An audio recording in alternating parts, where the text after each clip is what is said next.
That was really, that was John and Jerry Himes. That was pretty much a New York operation. What happened is that Hanna-Barbera were working at MGM for years, and they've written a book. It's a very interesting story of how they created the animation department there. And at some point, for whatever reason, management changes, and someone decided, well, we're not going to have an animation department anymore.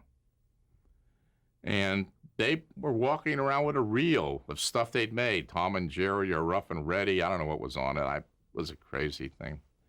And they showed it to Himes in New York and said, do you think you guys can sell this? And John and Jerry, hey, let's take a shot. So they originally started, just potchking with some of this stuff and maybe trying to run, see if they could get a market going on a syndication basis. And then John came out and he said, hey, Chuck, let's see these. I want you to see what these guys are doing. Tell me whether you think they, really know where they're going and so forth. And they had this series they called the Flagstones. It's a rock, it's a rock, it's a rock, a flagstone. And it was really kind of crazy. I mean, it was Fred and whatever, all these characters. And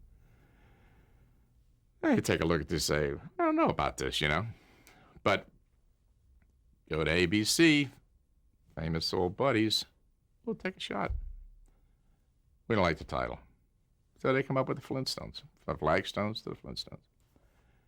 And from that point forward, Joe Barbera, I mean, he could sell anybody anything. He's the most fabulous salesman. And to this day, he's 85, and he's a fabulous salesman.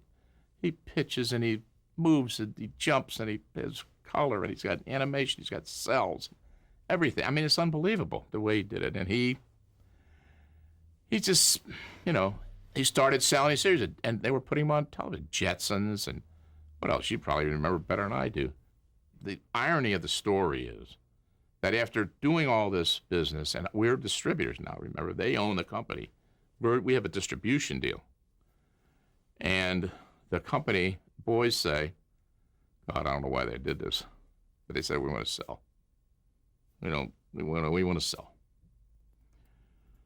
And who should know better than us how much the company's worth? Because we've been distributing all this, right? We know how much money is being generated by the various series. And we had a guy in New York who was pretty good with a pencil. His name was Russ Karp. And he'd get everybody's ear, and it's not to put him down, but he was doing a lot of pencil work on this. And he finally convinced everybody, $12 million, that's it. Not another penny, you shouldn't pay another $12 million. So TAF Broadcasting came along, paid 14, and the guys took it, and we lost it. For Hanna-Barbera. That was it. That was the end of it. Yeah, it was over. Now, John always maintained a really good relationship with Joe. I did too.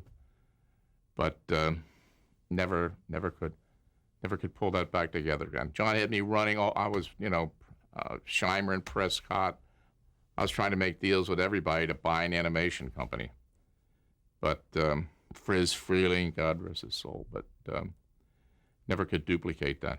Never could duplicate that. It was unfortunate too because it was one of those stupid kind of decisions, that we knew too much.